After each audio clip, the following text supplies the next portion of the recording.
Hello everyone, আসসালামু আলাইকুম। আপনারা সবাই কেমন আছে? আল্লাহর রহমতে আমরা অনেক ভালো আছি। তো আজ শেয়ার করব আমাদের বাজার। তো আপনাদের ভাইয়া কালকে রাতে বাজার করে নিয়ে আসছে। মোটামুটি ঈদেরও বাজার মনে করেন, অনেকগুলো কেনা হয়ে গেছে। টুকটাক যেগুলো ছিল আরও কিছু আছে বাকি, তো তাই শেয়ার করি কী কী বাজার হচ্ছে। তো সর্বপ্রথম সাফ এগুলো নিয়েছে, গুঁড়ার সাবান, তারপর সাবান, আর কিন্তু নিয়ে নিয়েছে অনেক, মনে করেন এই যে এদিকে চিনি। সাদাটা নিতে বলছিলাম, লাল চিনিটা ভালো, তো সাদাটা বলছিলাম যে নিতে। সাদা চিনি নিয়েছে, লাল চিনি নিয়েছে। এদিকে চিনি, এটা লাল চিনি, লালটা একটু বেশি করে নেওয়া, সাদাটা কম। তারপর এখানে মসুর ডাল,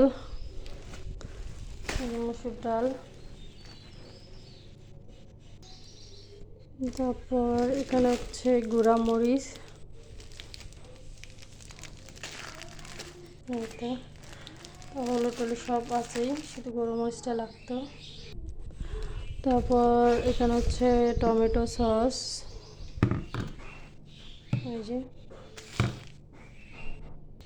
তারপর এখানে পলিথিন তো লাগবে ঈদের সময়, এখানে পলিথিন। তারপর এখানে রোস্ট মশলা,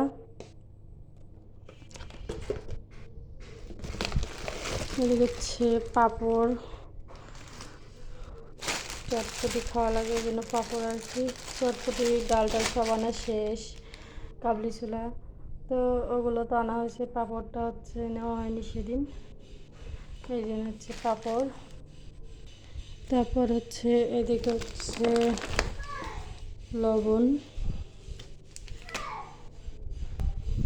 তারপর এদিকে বুটের ডাল,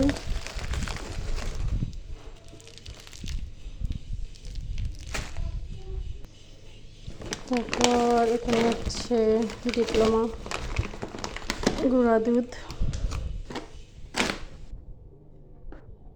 এটা হাফ কেজিতে 500 গ্রাম। তারপর এদিকে আলু বোখরাটা অল্প করে নিতে বলছি। তারপর এদিকে আরেকটা জিনিস দেখাচ্ছি, যা রোজ বা কোরমা রান্না করলে বেশ ভালো লাগে। তো এখানে পোস্তদানা, শাহি জিরা, আর কাবাব চিনি। তারপর এখানে এলাচি, রোস্ট মশলা। তারপর এদিকে ভিমবার নিয়ে আসছে আগেও, এখনও কয়েকটা নিয়ে আসছে। ঈদের সময় মজা গুসা বেশি। তারপর এখানে ডিটারজেন্ট, এখানে দুইটা ডিটারজেন্ট নিয়েছে, তবে যাচ্ছিল ডিটারজেন্টগুলোতে। তারপর এখানে ভিমবার, আর সর্বশেষ ফোলার চাল। তো এই তো আজকে আমাদের বাজার, মুদিখানা প্লাস কিছু মাছ মাংস বাজার করছে। তো কী হলো অবশ্যই আপনারা জানাবেন। আল্লাহ হাফেজ।